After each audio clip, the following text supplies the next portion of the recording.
ഇന്ന് നമുക്ക് നമ്മുടെ വീട്ടിൽ എപ്പോഴും ഉണ്ടാകുന്ന സാധനങ്ങൾ ഉപയോഗിച്ചിട്ട് 15 മിനിറ്റ് കൊണ്ട് തയ്യാറാക്കി എടുക്കാൻ പറ്റുന്ന നല്ലൊരു സ്നാക്കിൻ്റെ റെസിപ്പി കാണാം. പെട്ടെന്ന് തയ്യാറാക്കി എടുക്കാനും പറ്റും, എളുപ്പവുമാണ്, ഒരുപാട് കോംപ്ലിക്കേറ്റഡ് ആയ പ്രോസസ്സുകളൊന്നുമില്ല. ശർക്കര ചേർത്തിട്ടാണ് നമ്മൾ ഈ സ്നാക്ക് ഉണ്ടാക്കുന്നത്. അപ്പോൾ നമുക്ക് കുറച്ച് ശർക്കര ഒന്ന് അലിയിച്ചെടുക്കണം. 1 കപ്പ് ശർക്കരയുണ്ട്. ഇതിപ്പോൾ ഉണ്ട ശർക്കരയിൽ നിന്ന് 1 കപ്പ് ഞാൻ ചീകി എടുത്തതാണേ. അതിലേക്ക് 1 കപ്പ് തന്നെ വെള്ളം ഒഴിച്ചു കൊടുക്കുക. വെള്ളം ഒഴിച്ചിട്ട് ഇതൊന്ന് അലിയിച്ചെടുക്കുക. നമ്മൾ അടുപ്പിൽ വെച്ച് കത്തിച്ച് തിളപ്പിച്ചത് പാനിയാക്കി ഒരു നൂൽ പരുവാക്കി അങ്ങനെയുള്ള ഒരു പരിപാടിയില്ല. അത് നന്നായിട്ട് ആ ശർക്കര ഒന്ന് അലിഞ്ഞ് കിട്ടണം, അത്രയേ ഉള്ളൂ. ചെറിയ ചൂട് വെള്ളം ഒഴിച്ചു കൊടുക്കുകയാണെങ്കിൽ പെട്ടെന്ന് അത് അലിഞ്ഞ് കിട്ടും. ഇപ്പോൾ ശർക്കര നന്നായിട്ട് അലിഞ്ഞ് കിട്ടിയിട്ടുണ്ട്. ഇനി ഇതിനെ നമുക്കൊന്ന് അരിച്ചെടുക്കാം. നമ്മൾ ഈ ഉണ്ട ശർക്കരയൊക്കെ വാങ്ങുന്നതാകുമ്പോൾ നിറയെ പൊടിയും അഴുക്കും ഒക്കെ ഫ്രീ ആയിട്ട് കിട്ടും. അപ്പോൾ അതുകൊണ്ട് അതിനെ ഒന്ന് കളഞ്ഞെടുക്കാം. പൊടിച്ച ശർക്കര നമ്മൾ പാക്കറ്റിൽ വാങ്ങാൻ കിട്ടുന്നതാണെങ്കിൽ അതാണ് കുറച്ചുകൂടി നല്ലത്. അപ്പോൾ നമുക്ക് ഇങ്ങനൊരു പ്രോസസ്സ് ഒഴിവാക്കാമല്ലോ. ശർക്കരപ്പാനി അവിടെയൊക്കെ മാറ്റി വെച്ചിട്ടുണ്ട്. ഇനി നമുക്കൊരു ബൗളിലേക്ക് 1 കപ്പ് ഗോതമ്പ് പൊടി എടുത്തിട്ടുണ്ട്.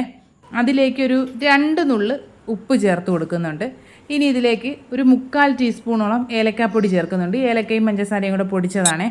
3/4 ടീസ്പൂൺ ചേർക്കുന്നു. പിന്നെ ഒരു 10 മണി പെരിഞ്ജീരകം, അതിനെ നമ്മുടെ കയ്യിൽ വെച്ചിട്ട് ഒന്ന് ഞെരടിയതിന് ശേഷം ഇതിലേക്ക് ചേർത്ത് കൊടുക്കാവുന്നതാണ്. അല്ലെങ്കിൽ നമ്മുടെ ഈ ഉള്ളിയൊക്കെ ചതയ്ക്കുന്ന കല്ലുണ്ടെങ്കിൽ അതിലിട്ട് 2 ചതപ്പ് ചതച്ചതിന് ശേഷം ഇതിലേക്ക് ഇട്ട് കൊടുത്താലും മതി. എൻ്റെ ഇടികല്ലിൻ്റെ കുഞ്ഞിനെ കാണാനില്ല, അത് പൊട്ടി ഇപ്പോൾ എവിടെയോ ആണ്, അറിയില്ല. ഇനി നമുക്കിതിലേക്ക് കുറച്ച് എള്ള് ചേർത്ത് കൊടുക്കണം. ഞാനിപ്പോൾ 1 ടീസ്പൂൺ എള്ള് ചേർക്കുന്നുണ്ട്. നിങ്ങളുടെ കയ്യിൽ വെളുത്ത എള്ളാണുള്ളതെങ്കിൽ അത് ചേർത്താലും മതിയാകും കേട്ടോ. അതായാലും നമ്മൾ ഫ്രൈ ചെയ്തെടുക്കുമ്പോൾ കാണാൻ കിട്ടില്ല എന്നുള്ളതേ ഉള്ളൂ, വേറെ കുഴപ്പങ്ങളൊന്നുമില്ല. നമുക്കതും ചേർക്കാവുന്നതാണ്. ഇതെല്ലാം കൂടി നല്ലതുപോലെ ഒരു ഫോർക്ക് വെച്ചിട്ട് മിക്സ് ചെയ്യണം. മിക്സ് ചെയ്തതിന് ശേഷം നമ്മൾ ശർക്കര മെൽറ്റ് ചെയ്ത് വെച്ചിട്ടുണ്ടല്ലോ, അതിലൊരു 1/4 ഭാഗം ആദ്യം ഇതിലേക്ക് ഒഴിച്ചു കൊടുക്കുക. കുറേശ്ശെ ഒഴിച്ചിട്ട് വേണം മിക്സ് ചെയ്തെടുക്കാനായിട്ട്. പല പൊടികൾക്കനുസരിച്ചും വെള്ളത്തിൻ്റെ അളവ് വ്യത്യാസം വരും.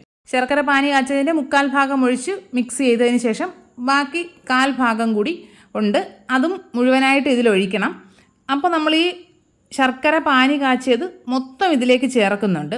നിങ്ങൾക്ക് ഇത്രയും മധുരം വേണ്ട എന്നുണ്ടെങ്കിൽ ഒരു 1/4 കപ്പ് ശർക്കരയൊക്കെ ചേർത്താൽ മതി. 1/4 കപ്പ് ശർക്കര 1/4 കപ്പ് വെള്ളവും ചേർത്തിട്ട് അലിയിച്ച് ഇതിലേക്ക് ചേർത്താൽ മതി. ഇത് നല്ല മധുരമാണ്. നമ്മൾ ഉണ്ണിയപ്പമൊക്കെ കഴിക്കില്ലേ, അതുപോലെ നല്ല മധുരത്തിലാണ് തയ്യാറാക്കി എടുക്കുന്നത്.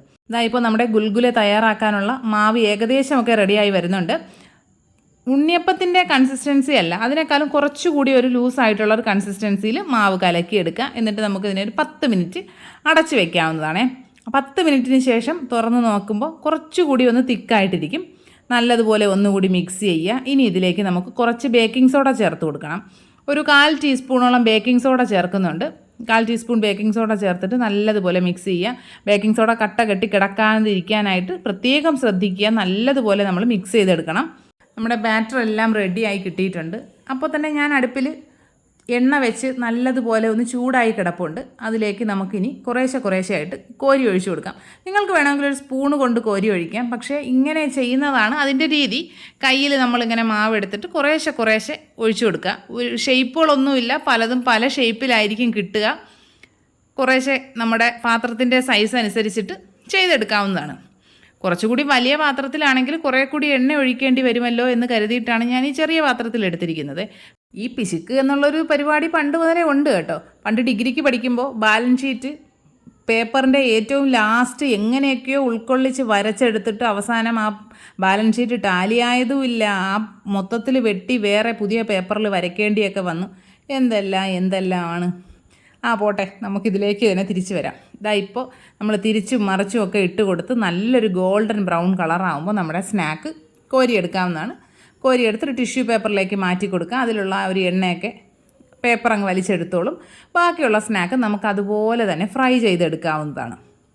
നമ്മുടെ ഗുൽഗുല എല്ലാം സെറ്റായിട്ടുണ്ട്.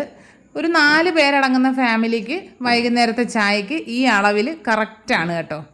ഈ അളവിൽ തന്നെ മതിയാകും. പിന്നെ ഒരുപാട് അംഗങ്ങളൊക്കെ ഉണ്ടെങ്കിൽ അളവ് കൂട്ടിയെടുത്താൽ മതി. പിന്നെ ഇത് ഫ്രൈ ചെയ്ത് അന്ന് കഴിക്കുന്നതിനേക്കാളും എനിക്കിഷ്ടപ്പെട്ടത് പിറ്റേ ദിവസം കഴിക്കാനാണ് കേട്ടോ. അടിപൊളി ടേസ്റ്റാണ്. പിറ്റേ ദിവസം ആകുമ്പോൾ കുറേ കൂടി അങ്ങ് നല്ല പഞ്ഞി പോലെ അങ്ങ് ആവും. നല്ല ടേസ്റ്റാണ്. നിങ്ങൾ ഇതുവരെ ഇങ്ങനെ ഒരു സ്നാക്ക് കഴിച്ചിട്ടില്ല എങ്കിൽ ഒന്ന് ട്രൈ ചെയ്ത് നോക്കുക. എന്നിട്ട് ഫീഡ്ബാക്സ് ഒക്കെ കമൻറ്റ് ബോക്സിൽ അറിയിക്കുക. വീഡിയോ ഇഷ്ടപ്പെട്ട് കഴിഞ്ഞാൽ ലൈക്ക് ചെയ്യണം, കമൻറ്റ് ചെയ്യണം, ഷെയർ ചെയ്യണം. സബ്സ്ക്രൈബ് ചെയ്യാതെ കാണുന്നവരാണെങ്കിൽ സബ്സ്ക്രൈബ് ചെയ്യുക, ഹൈപ്പും കൂടി ചെയ്യാം കേട്ടോ. ഇതിൻ്റെ ലാസ്റ്റ് ഞാനൊരു വീഡിയോ ഉൾപ്പെടുത്താമേ. ഇത് കണ്ടോ, ഞങ്ങളിവിടെ പാത്രത്തിൽ കുറച്ച് വെള്ളം വെച്ചിട്ടുണ്ട് കേട്ടോ. പൊരിഞ്ഞ ചൂടല്ലേ, അപ്പോൾ എല്ലാവരും വീട്ടിൽ ഇതേപോലൊരു സ്ഥലത്ത് കുറച്ച് വെള്ളം വെച്ച് കൊടുക്കുക. അപ്പോൾ കിളികൾക്കൊക്കെ അത് വലിയൊരു ആശ്വാസമാവും. നമുക്ക് മനുഷ്യർക്ക് തന്നെ സഹിക്കാൻ പറ്റാത്ത ചൂടാണ്. അപ്പോൾ അവർക്കും കൂടി കുറച്ച് സമാധാനം ആയിക്കോട്ടെ, കുറച്ച് പരോപകാരം കൂടി ഇരിക്കട്ടെന്നേ. അപ്പോൾ ഇനി നമുക്ക് മറ്റൊരു അടിപൊളി വീഡിയോ ആയിട്ട് ഉടനെ തന്നെ കാണാം. അതുവരെ എല്ലാ കൂട്ടുകാർക്കും ബൈ.